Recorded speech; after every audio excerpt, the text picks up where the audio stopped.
एक छोटे से गांव की मिट्टी की खुशबू में पले बढ़े राजू और उसकी बहन गीता का जीवन बचपन से ही संघर्ष और सादगी से भरा था। उनके माता-पिता का देहांत तब हो गया था जब गीता मुश्किल से 7 साल की थी और राजू उससे 2 साल बड़ा। दोनों के सिर पर अब कोई साया नहीं था, सिवाय एक दूसरे के, और यही कारण था कि उनके बीच का रिश्ता महज भाई बहन का नहीं, बल्कि एक दूसरे के लिए माँ बाप, दोस्त, सहारा और जीवन का आधार भी था। गांव के कच्चे रास्तों पर नंगे पांव चलकर काम पर जाना, खेतों में दूसरों की मजदूरी करना, गीता का गांव के बड़े घरों में बर्तन धोना और झाड़ू पोंछा लगाना, और बदले में मुश्किल से कुछ सिक्के कमाना, यही उनकी रोजमर्रा की कहानी थी। फिर भी इन सब कठिनाइयों के बीच वे छोटी-छोटी खुशियों को अपने दिल में संजो कर रखते।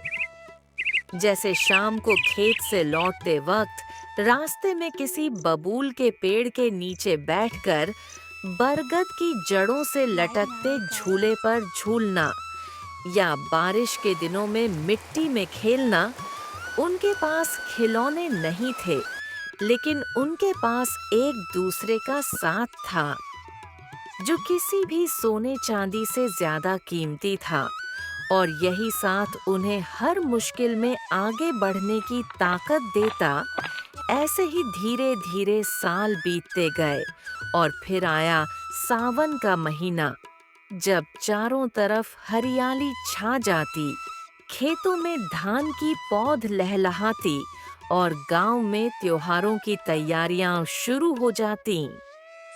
लेकिन इस बार हालत ऐसे थे कि गीता के पास बाजार से राखी खरीदने के लिए भी पैसे नहीं थे। उसने सोचा कि अगर इस बार राखी नहीं बांधी तो राजू को बुरा लगेगा, लेकिन उसने हार नहीं मानी। रात को काम से लौटकर उसने अपने पुराने फटे दुपट्टे का एक साफ हिस्सा काटा, उसे धागों में बांटकर सावधानी से गूंथने लगी। बीच में मोतियों की जगह उसने खेत से मिले कुछ सूखे बीजों और रंग-बिरंगे धागों का इस्तेमाल किया, और पूरी रात मेहनत करके उसने एक सुंदर राखी बना दी। सुबह सूरज की पहली किरण के साथ गांव में हल्की ठंडी हवा चल रही थी। दूर कहीं किसी के घर से चूल्हे का धुआं उठ रहा था और मुर्गे की बांग सुनाई दे रही थी। गीता ने पानी से अपने भाई का चेहरा धोया, उसे साफ कपड़े पहनाए और फिर अपनी बनाई राखी उसकी कलाई पर बांधते हुए आंखों में आंसू भरकर बोली, भाई, ये राखी बाजार से नहीं आई, लेकिन इसमें मेरा सारा प्यार और विश्वास है। तुम हमेशा मेरे साथ रहना। राजू का गला भर आया। उसने अपनी छोटी सी जेब से 2 सिक्के निकाले और गीता की हथेली में रख दिए, लेकिन साथ ही दृढ़ आवाज में वादा किया कि वह दिन रात मेहनत करेगा ताकि गीता को कभी कोई तकलीफ न हो। उस दिन के बाद राजू ने खेतों में और भी ज्यादा मेहनत शुरू कर दी। वह गांव के मेले में सामान ढोने का काम करता, लकड़ी काटता, और धीरे धीरे उसने इतना बचा लिया कि वह एक छोटा सा व्यवसाय शुरू कर सका।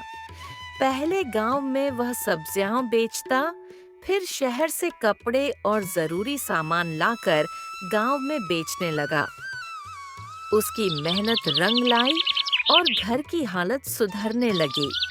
हर साल रक्षाबंधन पर गीता अपनी ही बनाई हुई राखी बांधती और राजू हर साल उसे कुछ नया देता। लेकिन असली तोहफा वह विश्वास था, जो दोनों के दिलों में एक दूसरे के लिए था।